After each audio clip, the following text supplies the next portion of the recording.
सुबह का समय था। सूरज की पहली किरण जंगल में उजाला फैला रही थी। टुनी चिड़िया लंबी उड़ान के बाद बहुत थक चुकी थी।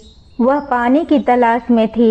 तभी उसकी नज़र एक विशाल बरगद के पेड़ पर पड़ी। यह पेड़ कितना बड़ा और मजबूत है। अगर मुझे इसकी किसी डाल पर जगह मिल जाए तो मैं आराम से रह सकती हूँ। टुनी ने पेड़ की उड़ान भरी और एक ऊंची डाल पर बैठ गई। ए छोटी चिड़िया, तू यहाँ क्या कर रही है? ये पेड़ मेरा है। कालू भैया, मैं बहुत दूर से आई हूँ। मेरा कोई घर नहीं है।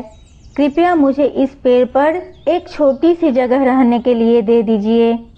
रहने के लिए? यहाँ कोई मुफ्त में नहीं रह सकता। अगर तुझे रहना है तो हर रोज मेरे लिए खाना लाना होगा, वरना निकल जा। टुनी के पास कोई और चारा नहीं था। उसे पेड़ पर रहने की जरूरत थी, इसीलिए उसने कालू की शर्त मान ली। टुनी रोज सुबह जल्दी उठकर खाने की तलाश में निकल जाती। वह कहीं से भी दाने फल लाकर कालू को देती और खुद भूखी रह जाती। धीरे धीरे टुनी कमजोर होने लगी। उसकी आंखों में थकान थी, पंख बेजान हो गए थे। लेकिन कालू को उसकी तकलीफ की परवाह नहीं थी।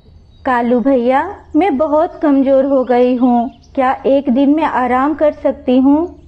आराम? हा हा हा हा। अगर तू आराम करेगी तो मैं भूखा मर जाऊंगा। अगर तू नहीं ला सकती तो इस पेड़ से निकल जा।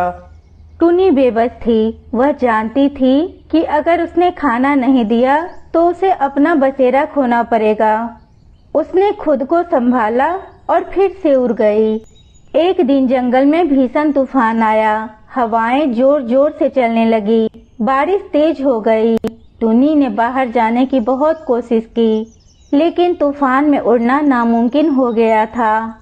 हे भगवान, आज मैं बाहर नहीं जा सकती, और बाहर नहीं गई तो कालू भैया को खाना कैसे दूंगी?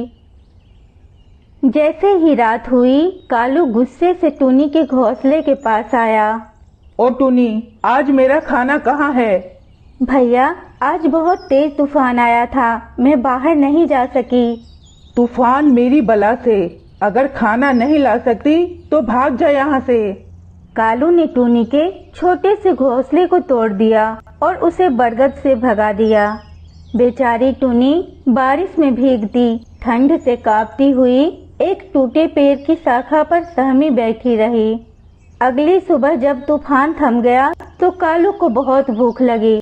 उसने इधर उधर देखा, लेकिन उसे कुछ खाने को नहीं मिला। अरे, मुझे तो बहुत भूख लगी है। रोज टुनी मुझे खाना लाकर देती थी, अब मैं क्या करूं? उसकी आंखों के सामने वह मंजर आया जब उसने टुनी को बेदर्दी से भगा दिया था।